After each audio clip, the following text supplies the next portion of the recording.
Well, yeah, like you said, your fighting career is still in its early stages. You are only 2-0. You have two impressive finishes on your belt now. What do you feel like a performance like that says about where you are right now as a fighter?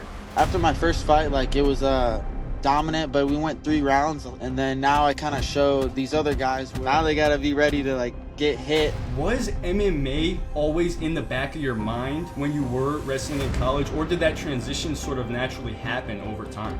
When I was like 4 or 5 years old, one of my best buddies is Gable Stevenson. Anyone can win an easy fight where you're not gonna hit. It's gonna come down to if you can take a punch for real. Killa! Cole Cervantes! Yo, what's up, guys? James Keller, MMA. We're back. We are back with another episode of the Prospect Watch. And guys, today we have an undefeated 2-0 prospect coming off of a 15-second knockout performance. Yes, fighting out of Griffith, Indiana. Please welcome Killa Cole Cervantes! Cole, how we doing today, man? I'm doing great, man. Glad to be here. Well, I appreciate your time.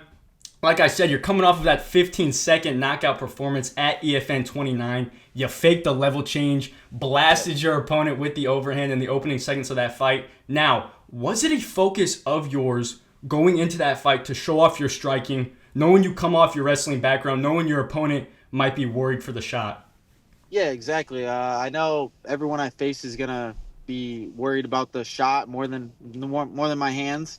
So I kind of, it's nice for me because I get the opportunity. Like I can stand with anyone because if worst comes to worst, like I just end up taking them down. So I kind of can practice my stand up more than like someone that couldn't just take someone down easily or have trouble with that. So it really gives me that opening. And I was like, yeah, we're gonna throw and see how it goes. And then obviously it went well.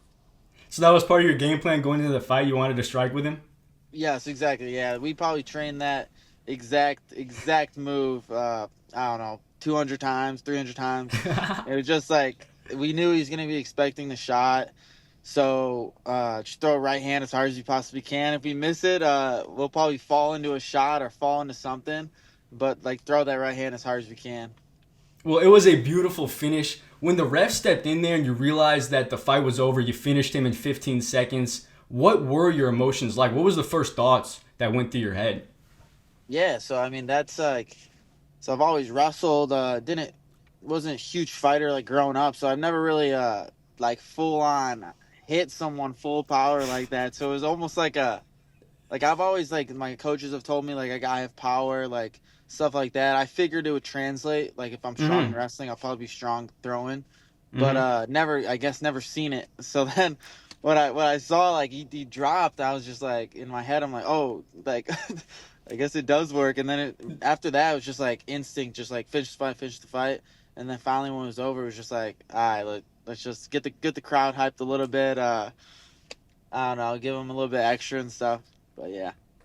Well, yeah, like you said, your fighting career is still in its early stages. You are only 2-0. You have two impressive finishes on your belt now. What do you feel like a performance like that says about where you are right now as a fighter? Yeah, for sure. So after my first fight, like it was dominant, but we went 3 rounds. Even a lot of guys that get quick finishes, like you don't know if they can go 3 rounds, stuff like that. So I got that one out of the way, and then now I kind of showed these other guys. Whereas maybe before this last fight, it's like, hey, like we'll take this fight. Like the worst comes to worst, he's gonna wrestle us the whole time.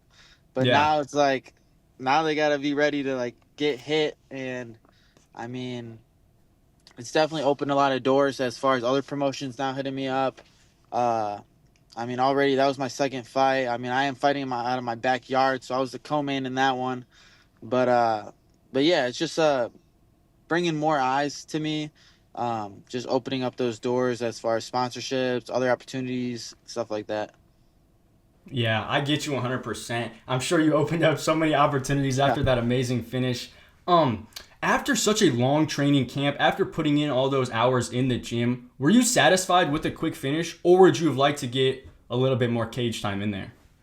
Yeah, no, I was satisfied. It's like we go really hard in camp, for like if we do have a hard fight, like we know we can do it. But I Hmm. mean, if you can get out of there quick, no injuries, no nothing, as if you didn't fight. I mean, that's the best case scenario because I mean you can only fight so many times, you can only get hit so many times. So the more you can save yourself from getting hit, like I think that's great. So I would love to keep having more fights where I don't get hit, but 100%, yes, sir. Well, like you said, that is only your second fight. Your fight before this one, your amateur debut, you had a dominant third round TKO win over Shamaya Lindsay. Now, heading into that fight, what were your nerves like? Was it any different stepping into the MMA cage versus stepping on the wrestling mat? yeah. I kept trying to tell my coaches like it's more of like a almost like a an adrenaline you get as soon as you walk into the arena. So we're walking in there at 4 p.m. We are not fighting till 10. So it's like that has been the biggest difference is in like you're just amped up for 5 6 hours, as in like wrestling like there wasn't as much pressure, a little bit laid back. Um, you would get that nervousness like a match before yours, like so like at most you're in that state for 10 15 minutes. As far as like MMA, it's been like a long prolonged amount of time where you're like under tension, you're under like it's just like you just feel it more. And then obviously the bright lights is it's like 10 times as powerful as like what a wrestling match would be. It's like it's really out there, it's Yeah. loud, and it's just crazy, but I mean I do love it. It's awesome. Yeah, I get you 100%.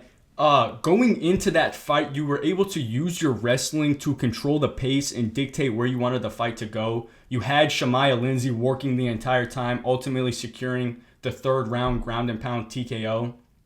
Did that fight give you the confidence needed to know that your wrestling would translate into MMA at this level?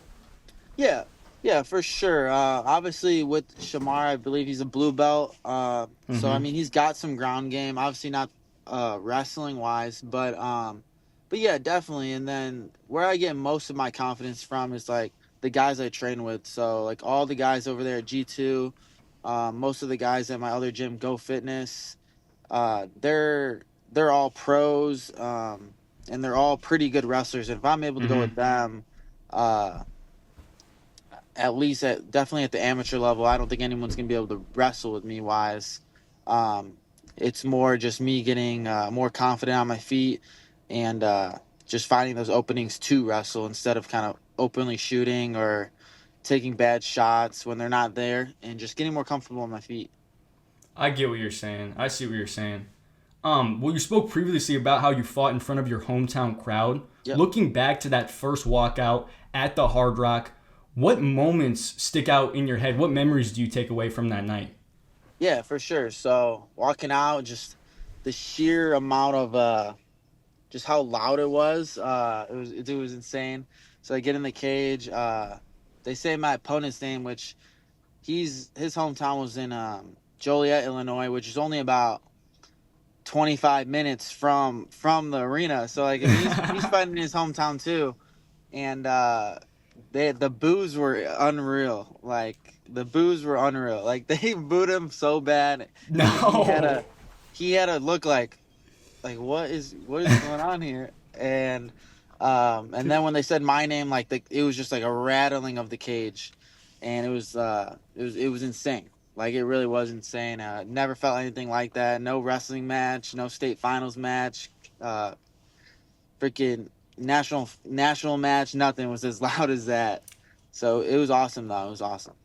What was that feeling like hearing that crowd support, hearing all your fans there to support you for your debut? Yeah, I mean it was awesome. It was just like you really felt like there was like a lot of love in there, and they like really Hmm. wanted me to win, and they were rowdy. So they definitely were rowdy. Well, looking from the transition from your first fight to your most recent fight, where do you feel like the most improvement has occurred? Yeah, for sure. Just getting comfortable with staying on my feet. Mm. Um, like we're boxing 2 3 times a week, um, and then kickboxing another 2 times a week, and then we'll get those wrestling rounds in our full MMA spars. Yeah. Um, because I already do a lot of wrestling like outside of like my training. Like I'll coach North Central College as well, so I'm Okay. wrestling with the top D3 guys in the nation all the time. So that's where I'll get my normal wrestling in, and then we'll mix in a little bit of jujitsu. But for the most part, like just getting comfortable on my feet, um, getting comfortable taking punches, blocking punches, and just really giving nobody a way out. As far as like Mm-hmm. maybe my first fight, a way out would have been just standing. If they could stop my shot, like Mm-hmm. now they have a fight, but making it to where no one has like a clear path to beat me. I see. You're just well rounding all your game. Yep, exactly. I see what you're saying. Well, like I said, you are 2-0. Given how your last fight went, are you looking to get back in there sooner rather than later and stay active?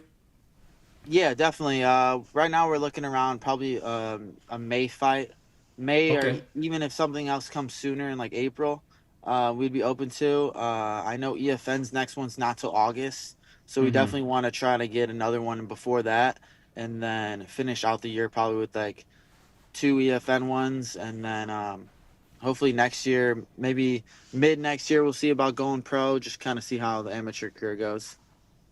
Well, we spoke previously about your well-developed game. You are only 2-0. Your amateur career is still in its early stages, but you already have such a well-developed set of skills. What do you feel like you still need to prove at the amateur level before you make the jump to the pros? And is the EFN amateur title a part of that picture? Yeah, for sure. I think I just need to prove I can go with some better guys that have some better Mm-hmm. wins on their resume.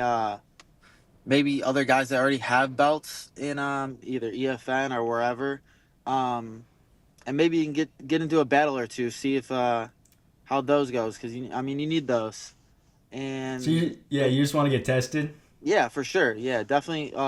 Kind of got to see where you are once it really gets hard, and then you really see if you're a fighter. Because I mean, anyone can win an easy fight where you're not gonna hit, but it's gonna come down to if you can take a punch for real. Yeah, I get that. I get that. We spoke previously about your wrestling background. Could you talk to me about where that journey started? What were your first memories on the wrestling mat? Yeah, for sure. So that first started when I was like 4 or 5 years old. Um, One of my best buddies, I actually was just talking to him probably 45 minutes ago. Is Gable Stevenson. So big time MMA prospect. Yeah. So I grew up with him from probably 8 years old to when he moved to Minnesota. He was probably 14. Oh So right before shit. middle school. But yeah, I talked to him all the time. I saw him a couple months ago before his not the last fight, but the fight before. Mm. But yeah, some of our best memories are us all piling into a van and going down to Iowa Nationals. Freaking, I'm on the floor, and Gable's obviously a lot bigger than me then, and still is. But yeah, we used to go there. I would usually go like 1 and 2, 1 and 3. Gable would win like 4 divisions. But yeah, those were always fun. I mean, those were always fun. Those were probably some of the best moments. Just those road trips, long tournaments, long weekends, but they were fun. Could you see the potential in Gable back then? Did you know he was going to be one of the best Oh yeah, wrestlers? yeah, Yeah. for sure. Yeah, he was. So he's my age, and he was up bumping up to like 3, 4 grades above him, and he would just win him like all the time. It would just be crazy.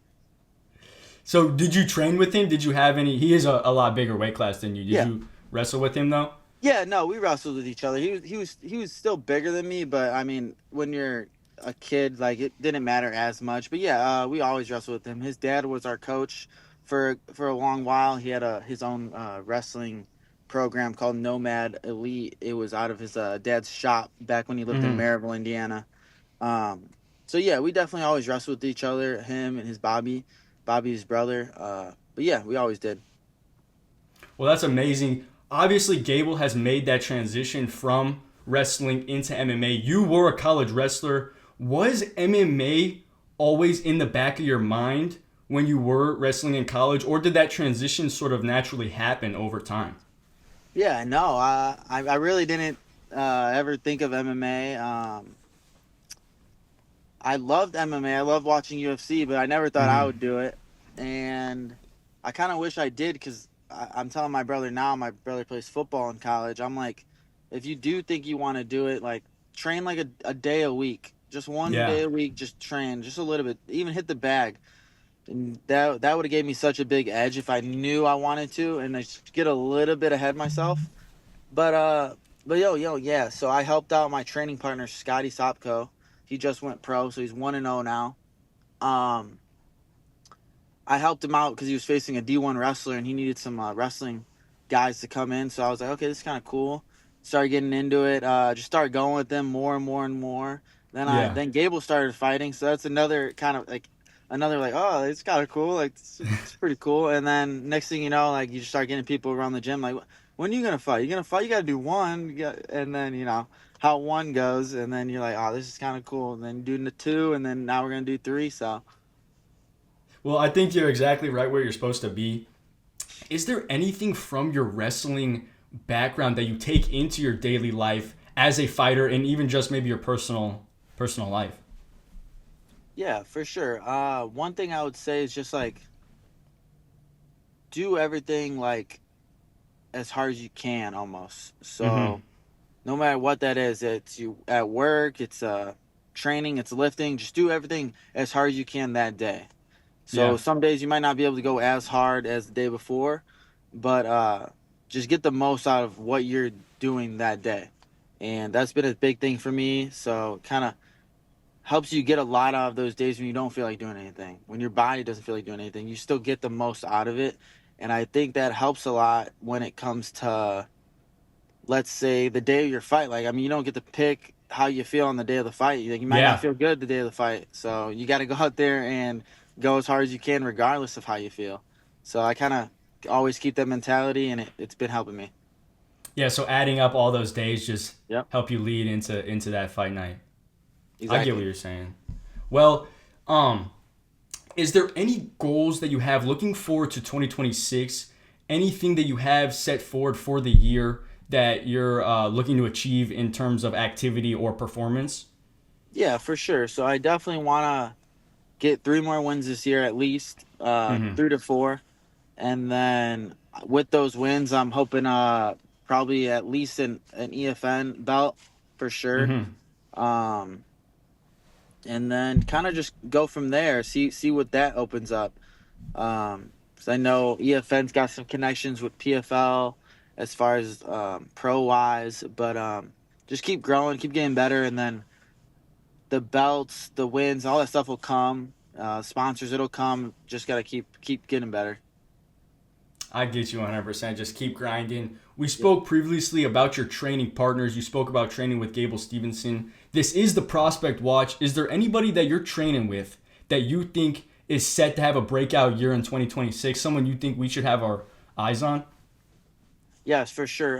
Scotty Sopko, Mm-hmm. from Holborn, Indiana. He's 1-0 right now as a pro, but in his amateur, he was just a dog. He fought just either all guys that are either pro now and doing good in pro, or just killers. And another one would be the guys over there at Gilbert Grappling. I mean, we're all on a tear right now. Luis just got a big win over a pro veteran.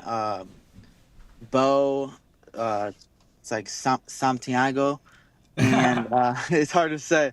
And he's gonna be fighting on LFA with Scuba Steve, and I mean they're all on a tear. Steve's probably a fight away from getting the UFC contract. I mean they're all dogs over there, and definitely everyone out of Gilbert Grappling. Like if you see Mm-hmm. Gilbert Grappling, like just know they're probably gonna be noticed. Sounds like you have a great training system around you. You're training with some straight killers. Before I let you get out of here, is there any coaches or sponsors you want to give a shout out to? Yeah, for sure. I want to shout out Go Fitness, DeRay over there, one of my head coaches, and then also Dan Gilbert, owner of Gilbert Grappling in Mokina, Illinois. And then as far as my sponsors, I want to shout out Iron Rails Training Facility, a great gym, probably one of the nicest gyms in, I would honestly say, the Midwest. Like, I haven't found a place Mm-hmm. that has better equipment, better atmosphere, and another bar, Standard Bar and Grill in Chicago. It's a great spot to watch the Mm-hmm. games. I went there a couple months ago, and I think I've watched every UFC fight there after. and then Bridges Scoreboard, which is another awesome one, right in my hometown. They've always support local fighters, so it's been awesome. But yeah, all of them. Well, do you have a final message for your fans watching at home before we get out of here? Yeah, just stay tuned. I'm gonna be fighting hopefully soon. I'll definitely be back in the region, if not sooner, in August. And until then, just keep checking on my socials. If I have anything that you're maybe able to drive to, just come on out and let me know if you need tickets, because it's always gonna be awesome. And I'll always make sure I put on a show. Well, you guys, that was the killer Cole Cervantes episode of the Prospect Watch. I really hope you guys enjoyed. It was an amazing interview. You're going to want to check this guy out. I'll be make sure to put all of Cole's socials down in the description down below. A young fighter, still early in his career, but with a lot of promise ahead, a big, bright future ahead of him. This is not a fighter you're going to want to miss. Definitely a guy you're going to want to check out. I really appreciate the interview again, Cole. We will see you guys on the next episode of the Prospect Watch. Stay tuned, because I'm out. See ya!